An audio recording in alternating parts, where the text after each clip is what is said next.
ನಮಸ್ಕಾರ ಸ್ನೇಹಿತರೆ, ಕರ್ನಾಟಕದ ಕರಾವಳಿ ಪ್ರದೇಶಗಳಲ್ಲಿ ಅರಬ್ಬಿ ಸಮುದ್ರ ಒಳಗಡೆ ನುಗ್ತಾ ಇದೆನಾ? ಅರಬ್ಬಿ ಸಮುದ್ರ ದಿನ ದಿನೇ ಭೂ ಪ್ರದೇಶವನ್ನು ಕಬಳಿಸ್ತಾ ಇದೆನಾ? ನಮ್ಮ ಮಂಗಳೂರಿನಿಂದ ಮುಂಬೈ ತನಕ ಕಡಲು ತೀರ ಸಮುದ್ರದ ಒಡಲು ಸೇರ್ತಾ ಇದೆನಾ? ಎದೆ ನಡಗಿಸುವ ಒಂದೊಂದು ಪ್ರಶ್ನೆಗಳಿಗೆ ಕಾರಣ ಅರಬ್ಬಿ ಸಮುದ್ರದ ಆಕ್ರೋಶ. ಅರಬ್ಬಿ ಸಮುದ್ರದ ಬಗ್ಗೆ ನಾಸಾ, RMSI, IPCCI ವರದಿ ಬಿಚ್ಚಿಟ್ಟ ಭೀಕರ ಸತ್ಯ. ಹಾಗಿದ್ದರೆ ಏನಿದು ಅರಬ್ಬಿ ಸಮುದ್ರದ ಆಕ್ರೋಶ? ಈ ವಿಡಿಯೋದಲ್ಲಿ ಕರುನಾಡ ಕರಾವಳಿಯಲ್ಲಿ ಏನು ಆಗ್ತಾ ಇದೆ ಅಂತ ತಿಳಿದುಕೊಳ್ಳೋಣ ಬನ್ನಿ.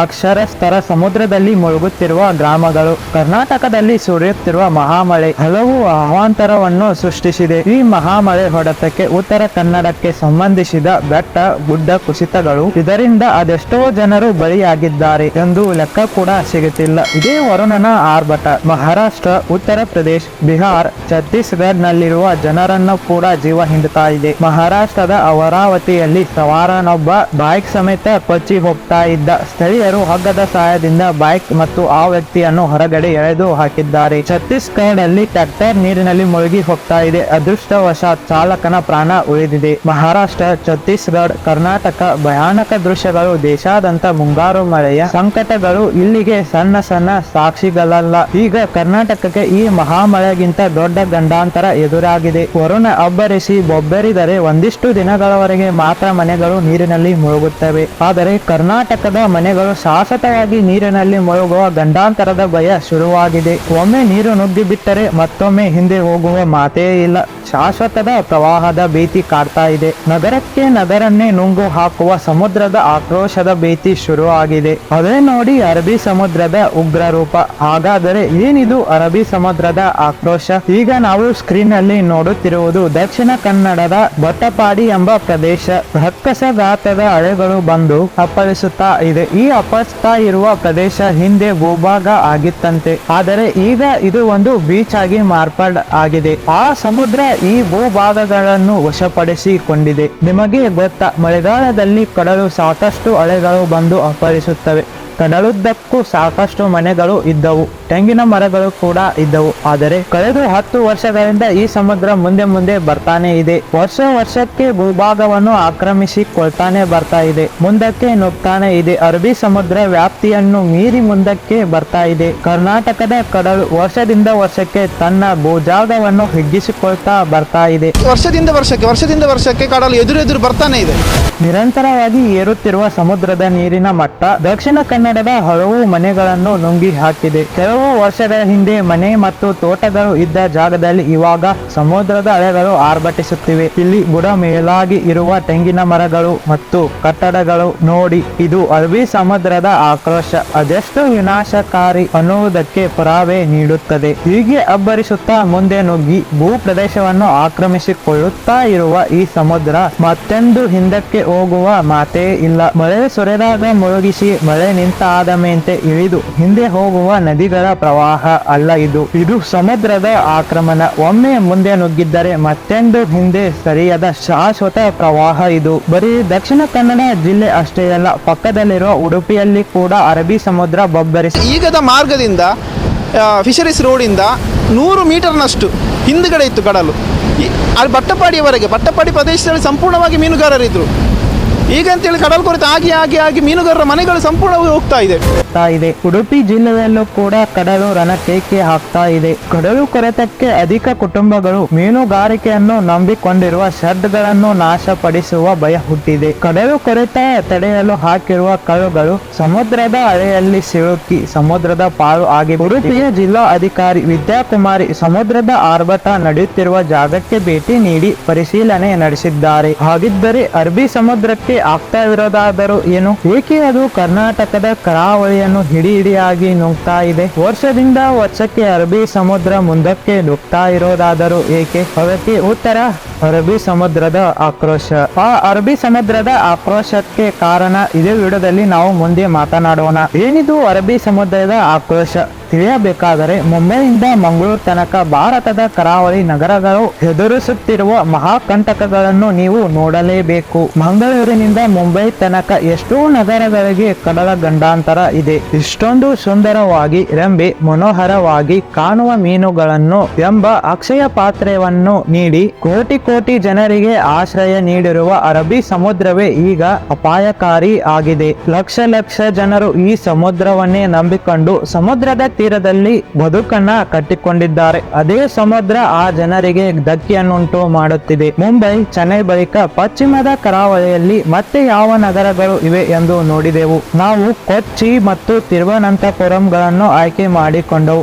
ಆ ಬಳಿಕ ಕರ್ನಾಟಕದಲ್ಲಿ ಒಂದು ನಗರವನ್ನು ಆಯ್ದುಕೊಳ್ಳಬೇಕು ಎಂದು ಕೊಂಡೆವು. ಯಾಕಂದರೆ ಕರ್ನಾಟಕದ ಸಮುದ್ರ ಕೆಳಗಿಂತ ಸ್ವಲ್ಪ ವಿಭಿನ್ನವಾಗಿದೆ. ಹೀಗಾಗಿ ನಾವು ಮಂಗಳೂರನ್ನ ಆಯ್ಕೆ ಮಾಡಿಕೊಂಡೆವು. ಅರಬ್ಬಿ ಸಮುದ್ರದಲ್ಲಿ ಅರ್ಧದಷ್ಟು ಮೊನಗಳಿದೆಯಂತೆ ಮುಂಬೈ ಮಹಾನಗರ. ಇನ್ನು ಮುಂಬೈ ಮಹಾನಗರದಲ್ಲಿರುವ ಐತಿಹಾಸಿಕ ಹಾಜಿ ಅಲಿ ದರ್ಗಾ, ಅರಬ್ಬಿ ಸಮುದ್ರಿನ ಸೆರಗಿನಲ್ಲಿ ತೆರೆ ಎತ್ತಿರುವ ಈ ದರ್ಗಾ ಅರಬ್ಬಿ ಸಮುದ್ರದಲ್ಲಿ ಮುಳುಗಿ ಹೋಗುವ ಕಾಲ ಹತ್ತಿರವಾಗಿದೆ ಎಂಬ ಭಯಾನಕ ಸಂಗತಿಗಳು ಹೊರಗೆ ಬಂದಿವೆ. ಕ್ರಿಸ್ತ ಶಕ 1431ರಲ್ಲಿ 500 ಮೀಟರ್ ಉದ್ದದ ಚಿಕ್ಕ ದ್ವೀಪದ ಮೇಲೆ ನಿರ್ಮಾಣವಾಗಿರುವ ಈ ಕಟ್ಟಡ ಅರಬ್ಬಿ ಸಮುದ್ರದ ನೀರಿನಲ್ಲಿ ಮುಳುಗಿ ನಾಶವಾಗುವ ಭಯ ಕಾಡ್ತಾ ಇದೆ. ಹೀಗೆ ಆಗುತ್ತದೆ ಎಂದು ತಜ್ಞರು ಮತ್ತು ವಿಜ್ಞಾನಿಗಳು ತಿಳಿಸಿದ್ದಾರೆ. ಬರೀ ಈ ದರ್ಗಾ ಅಷ್ಟೇ ಅಲ್ಲ, ಮುಂಬೈ ಮಹಾನಗರದ ದೊಡ್ಡ ದೊಡ್ಡ ಕಟ್ಟಡಗಳು ಅರಬ್ಬಿ ಸಮುದ್ರ ಸೇರುವ ಸಮಯ ಹತ್ತಿರ ಬಂದಿದೆ ಎಂದು ಹೇಳಲಾಗ್ತಾ ಇದೆ ಎಂದು ವಿಜ್ಞಾನಿಗಳು ಎಚ್ಚರಿಕೆಯನ್ನ ನೀಡಿದ್ದಾರೆ.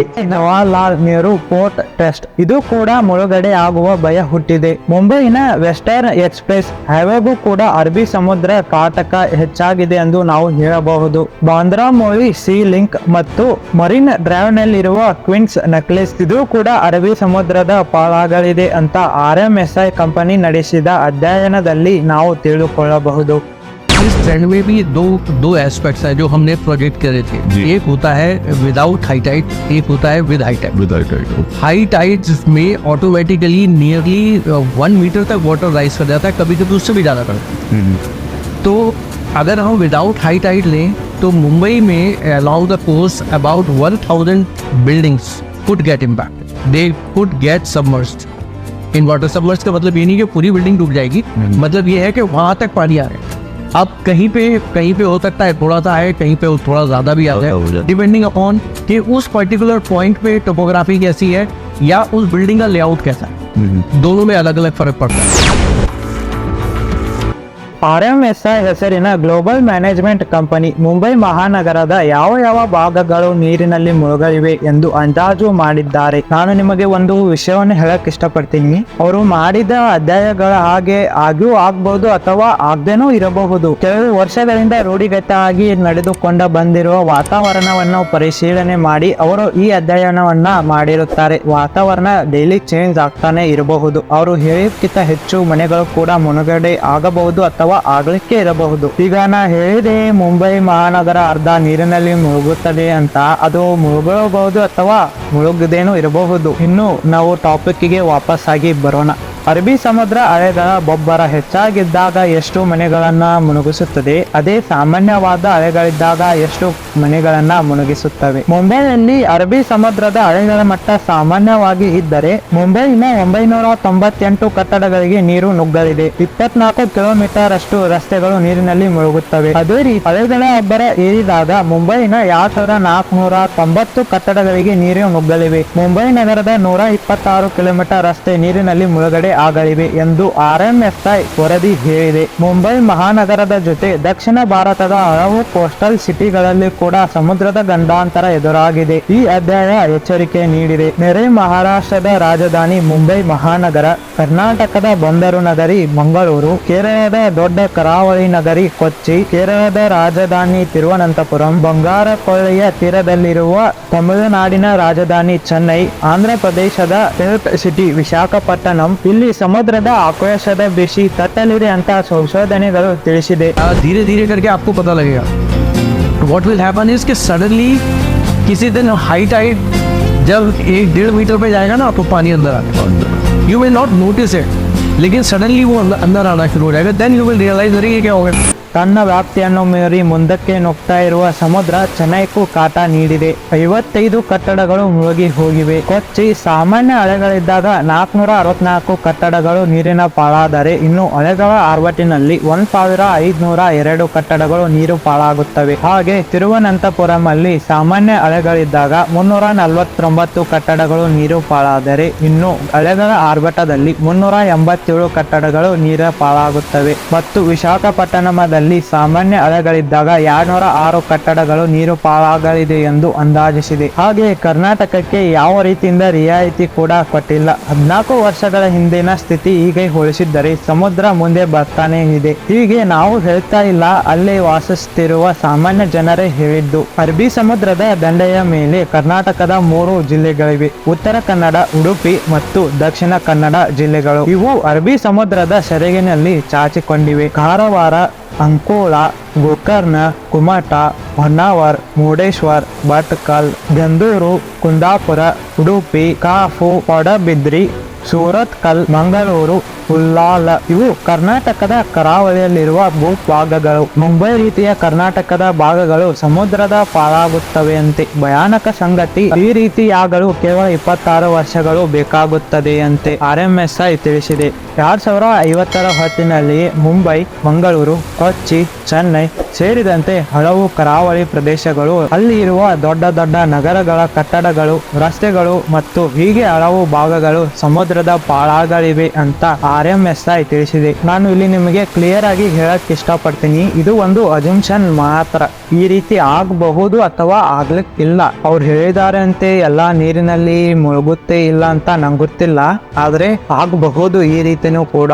ಇವಾಗ ಉದಾಹರಣೆಗೆ ಹೇಳ್ಬೇಕಂದ್ರೆ ಸೈಕ್ಲೋನ್ ಬರುತ್ತೆ ಅಂತ ನಿಮಗೆ ಅಡ್ವಾನ್ಸ್ ಆಗಿ ಹೇಳುತ್ತಾರೆ. ಆ ಪ್ರದೇಶದಲ್ಲಿರುವ ಜನರನ್ನ ಬೇರೆ ಕಡೆ ಶಿಫ್ಟ್ ಮಾಡಿಸುತ್ತಾರೆ. ಹವಾಮಾನ ವರದಿಯನ್ನ ಇಟ್ಟುಕೊಂಡು ಅವರು ಪ್ರಿಡಿಕ್ಟ್ ಮಾಡಿರುತ್ತಾರೆ. ಕೆಲವೊಂದು ಸಾರ್ತಿ ಇದು ಕರೆಕ್ಟ್ ಆಗಬಹುದು ಅಥವಾ ತಪ್ಪುನು ಆಗಬಹುದು. ಈ ರೀತಿಯಲ್ಲಿ ನೀವು ಈ ಕಾನ್ಸೆಪ್ಟ್ ಅನ್ನ ಅರ್ಥ ಮಾಡಿಕೊಳ್ಳಿ. Inter governmental fennel climate change ಅಂದರೆ IPCC ಮತ್ತು ಅಮೆರಿಕನ್ ಬಾಹ್ಯಾಕಾಶ ಸಂಶೋಧನಾ ಇದಕ್ಕಿಂತ ಭಯಾನಕವಾಗಿದೆ. ಈ ಅಧ್ಯಯನಗಳ ಪ್ರಕಾರ 2100 ವರ್ಷದವರೆಗೆ ಮುಂಬೈನ ಅರ್ಧ ನಗರ ನೀರಿನಲ್ಲಿ ಮುಳುಗಿ ಹೋಗಲಿದೆ ಅಂತೆ. ಇದಕ್ಕೆ ಕಾರಣ ಸಮುದ್ರದ ಮಟ್ಟ ನಿರಂತರವಾಗಿ ಏರ್ತಾನೆ ಇರುವುದು IPCC ಮತ್ತು ನಾಸಾ ಹೇಳುತ್ತವೆ. ನಾಸಾ ಅಂದಾಜಿನ ಪ್ರಕಾರ ಈ ಶತಮಾನ ಅಂತ್ಯದ ನಂತರ ಚೆನ್ನೈ ನಗರದಲ್ಲಿ ಸಮುದ್ರ ಮಟ್ಟ 1.87, ವಿಶಾಖಪಟ್ಟಣಂ ಅಲ್ಲಿ 1.77 ಅಡಿ, ಭಾವನಗರದಲ್ಲಿ 2.70 ಅಡಿ ಏರಿಕೆಯಾಗಲಿದೆ. ಕೊಚ್ಚಿಯಲ್ಲಿ 2.32 ಅಡಿ, ಮಂಗಳೂರಿನ ಸಮುದ್ರದ ಸರಾಸರಿ ಮಟ್ಟವು 1.876 ಅಡಿ ಹೆಚ್ಚಲಿದೆ ಅಂತ ನಾಸಾದವರು ಹೇಳಿದ್ದಾರೆ. ಹೀಗೆ ಅಡಿಗಳ ಲೆಕ್ಕಕ್ಕೆ ಏರುತ್ತಿರುವ ಸಮುದ್ರದ ದೊಡ್ಡ ಪ್ರಮಾಣದ ಭೂಭಾಗವನ್ನು ಆವರಿಸುತ್ತದೆ. ನೂರಾರು ರಸ್ತೆಗಳನ್ನು, ಕಟ್ಟಡಗಳನ್ನು ನೀರಿನಲ್ಲಿ ನಿಲ್ಲಿಸಿಬಿಡುತ್ತದೆ. ಇಷ್ಟೊಂದು ಅಪಾಯ ಸೃಷ್ಟಿಸಿರುವ ಸಮುದ್ರ ಮಟ್ಟ ಕೇವಲ ಭಾರತಕ್ಕೆ ಮಾತ್ರ ಕಾಡುತ್ತಿಲ್ಲ, ಇಡೀ ಜಗತ್ತನ್ನೇ ಕಾಡ್ತಾ ಇದೆ. ಹಾಗಾದರೆ ನಿಜಕ್ಕೂ ಸಮುದ್ರದ ಮಟ್ಟ ಏರುತ್ತಾ? ಸಮುದ್ರ ಮನೆಗಳನ್ನು ಆಕ್ರಮಿಸಿಕೊಳ್ಳುತ್ತಾ? ಕೇಳಿದ್ರೆ ಇಂಡೋನೇಷ್ಯಾದ ಈ ಭಾಗವನ್ನ ನೋಡಿ. ಹಳ್ಳಿಯಾಗಿದ್ದ ಪ್ರದೇಶ ಇವಾಗ ಸಮುದ್ರವಾಗಿ ಮಾರ್ಪಾಟಾಗಿದೆ. ಜಮೀನು, ಮನೆಗಳು, ಶಾಲೆಗಳು ಕೂಡ ನೀರಿನಲ್ಲಿ ಮುಳುಗಿ ಹೋಗಿವೆ. ನೇಚರ್ ಹೆಸರಿನ ಜರ್ನಲ್ ಅಲ್ಲಿ ಪ್ರಕಟವಾಗಿರುವ ಅಧ್ಯಯನದ ಪ್ರಕಾರ ಅಮೆರಿಕದ 32 ಕರಾವಳಿಯ ನಗರಗಳು ದಿನ ದಿನಕ್ಕೆ ಸಮುದ್ರದಲ್ಲಿ ಮುಳುಗುತ್ತಾನೆ ಇದೆ. ನ್ಯೂಯಾರ್ಕ್ ಅಲ್ಲಿ ಪ್ರತಿ ವರ್ಷಕ್ಕೆ 2 mm ಏರ್ತಾನೆ ಇದೆ. ಸಮುದ್ರ ತನ್ನ ಮಟ್ಟವನ್ನು ಏರಿಸಿಕೊಂಡು ಭೂಮಿಯನ್ನ ನುಗ್ತಾ ಇರೋದು ಏಕೆ? ಇದಕ್ಕೆ ಉತ್ತರ ಇಲ್ಲಿ ಸ್ಟಾರ್ಟ್ ಆಗುತ್ತೆ ನೋಡಿ. ಸಮುದ್ರದ ಆಕ್ರೋಶಕ್ಕೆ ಕಾರಣಗಳು ಏನು ಗೊತ್ತಾ? ಭೂಮಿಯ ಉತ್ತರ ಧ್ರುವದಲ್ಲಿರುವ ಅಂಟಾರ್ಟಿಕ್ ಖಂಡ ಹಿಮದ ಬಂಡೆಗಳನ್ನ ಇಟ್ಟುಕೊಂಡಿದೆ. ಅಲ್ಲಿ ಇರುವ ಹಿಮ ಕಲ್ಲುಗಳು ಕರಗಿ ಹೋಗಿ ಜಗತ್ತಿನ ಸಮುದ್ರದ ಮಟ್ಟ 58 ಮೀಟರ್ ಅಂದರೆ 190 ಅಡಿ ಏರಲಿದೆ. ಅಂಟಾರ್ಟಿಕ್ ಖಂಡದ ಹಿಮ ಕರಗಿ ನೀರಾದರೆ ಭೂಮಿಯ ದೊಡ್ಡ ಭಾಗಗಳು ಸಮುದ್ರವಾಗಿ ಬದಲಾಗುತ್ತದೆ. ಭಯಾನಕ ಸಂಗತಿ ಏನೆಂದರೆ ಕಳೆದ 30 ವರ್ಷಗಳಿಂದ ಹಿಮ ಬಂಡೆ ಕರಗುವಿಕೆ ಪ್ರಮಾಣ ಡಬಲ್ ಆಗಿಬಿಟ್ಟಿದೆ. ಈ ರೀತಿಯಲ್ಲಿ ನಡೀತಾ ಹೋದರೆ ಮುಂದಿನ 100 ವರ್ಷಗಳಲ್ಲಿ ಸಮುದ್ರದ ಮಟ್ಟ ಕನಿಷ್ಠ 2 ಅಡಿ ಏರಿ ಹಲವು ನಗರಗಳು ಸಮುದ್ರದ ಪಾಲು ಆಗಿಬಿಡುತ್ತವೆ. ಈಗ ನಿಮ್ಮ ತಲೆಯಲ್ಲಿ ಇನ್ನೊಂದು ಕ್ವಶನ್ ಹುಟ್ಟಬಹುದು, ಅಂಟಾರ್ಟಿಕ್ ಖಂಡದಲ್ಲಿರುವ ಹಿಮ ಬಂಡೆಗಳು ವೇಗವಾಗಿ ಕರಗುತ್ತಿರುವುದು ಏಕೆ? ಇದಕ್ಕೆ ಉತ್ತರ ಏರ್ತಾ ಇರುವ ಭೂಮಿಯ ತಾಪಮಾನ. ಕಳೆದ 100 ವರ್ಷಗಳಿಂದ ಕೈಗಾರಿಕೆಗಳು, ವಾಹನಗಳು ಹೊರಸೂಸುವ ಕಾರ್ಬನ್ ಡೈಆಕ್ಸೈಡ್ ವಾತಾವರಣವನ್ನು ಸೇರ್ತಾನೆ ಇದೆ ಮತ್ತು ಈಗಿನ ಜನರು ಗಿಡಗಳನ್ನು ಬೆಳೆಸುವುದು ಬಿಡಿ, ಇದ್ದ ಗಿಡವನ್ನು ಕಡಿತಾನೆ ಹೋಗ್ತಾ ಇದ್ದಾರೆ. ನಾನು ಈ ವಿಡಿಯೋದ ಮೂಲಕ ಎಲ್ಲರ ಜೊತೆ ರಿಕ್ವೆಸ್ಟ್ ಮಾಡೋದು ಏನೆಂದರೆ ನೀವು ಗಿಡವನ್ನು ಹಚ್ಚದಿದ್ರೂ ಪರವಾಗಿಲ್ಲ, ಇದ್ದ ಗಿಡಗಳನ್ನ ಕಡಿಲಿಕ್ಕೆ ಹೋಗಬೇಡಿ. ಈ ರೀತಿಯ ಮಾನವನ ಚಟುವಟಿಕೆಗಳಿಂದ ತಾಪಮಾನ ಹೆಚ್ಚಾಗ್ತಾನೆ ಇದೆ. ಕ್ರಿಸ್ತ ಶಕ 1850ರಿಂದ 1900 ನಡುವೆ ಈ ಅವಧಿಗಳಿಗೆ ಹೋಲಿಸಿದರೆ 2023 ಹೊತ್ತಿಗೆ ಭೂಮಿಯ ಸರಾಸರಿ ತಾಪಮಾನವು ಪ್ರತಿ 1.36 ಡಿಗ್ರಿ ಸೆಲ್ಸಿಯಸ್ ಏರಿಕೆಯಾಗಿದೆ ಎಂದು ನಾಸಾದವರು ತಿಳಿಸಿದ್ದಾರೆ. ಹೀಗೆ ಹೆಚ್ಚಾಗುತ್ತಿರುವ ತಾಪಮಾನದಿಂದ 80% ಸಾಗರಗಳು ಹೀರಿಕೊಳ್ತಾ ಇವೆ. ಇದೇ ಕಾರಣದಿಂದಾಗಿ ಅಂಟಾರ್ಟಿಕ್ ಖಂಡದಲ್ಲಿ ಹಿಮ ಬಂಡೆಗಳು ಕರಗಿ ನೀರಾಗ್ತಾ ಇದೆ, ಸಮುದ್ರ ಮಟ್ಟ ಏರ್ತಾನೆ ಇದೆ. ಈ ಎಲ್ಲ ವಿಷಯಗಳು ವಿಜ್ಞಾನಿಗಳ ಲೆಕ್ಕಾಚಾರ. ಇದು ಎಷ್ಟರ ಮಟ್ಟಿಗೆ ಅಜುಮ್ಷನ್ ಕರೆ ಆಗುತ್ತೆ ಸುಳ್ಳು ಆಗುತ್ತೆ ಅಂತ ನಂಗಂತೂ ಗೊತ್ತಿಲ್ಲ. ಕೊನೆಯಲ್ಲಿ ಒಂದು ಮೆಸೇಜ್ ಬಿಡೋಕೆ ಇಷ್ಟಪಡ್ತೀನಿ. ನಾವು ಪರಿಸರವನ್ನು ಉಳಿಸಿದರೆ ಪರಿಸರ ನಮ್ಮನ್ನ ಉಳಿಸುತ್ತದೆ, ಇಲ್ಲಾದ್ರೆ ಮುಂದೆ ಏನಾಗುತ್ತದೆ ಎಂಬ ಯೋಚನೆ ನಿಮ್ಮಲ್ಲಿ ಖಂಡಿತವಾಗ್ಲೂ ಇದ್ದೇ ಇರುತ್ತೆ. ವಿಡಿಯೋ ಇನ್ಫಾರ್ಮೇಟಿವ್ ಅನಿಸಿದರೆ ಲೈಕ್ ಮಾಡಿ, ಶೇರ್ ಮಾಡಿ, ಜೊತೆಗೆ ಚಾನಲ್ ಅನ್ನ ಸಬ್ಸ್ಕ್ರೈಬ್ ಮಾಡೋದನ್ನ ಮರೆಯಬೇಡಿ. ನೀವು ಪರಿಸರವನ್ನ ಬೆಳೆಸದಿದ್ರೂ ನಡೆಯುತ್ತೆ, ಆದರೆ ಇದ್ದ ಪರಿಸರವನ್ನ ಹಾಳು ಮಾಡಕ್ ಹೋಗಬೇಡಿ. ವಿಡಿಯೋ ನೋಡಿದಕ್ಕೆ ಧನ್ಯವಾದಗಳು.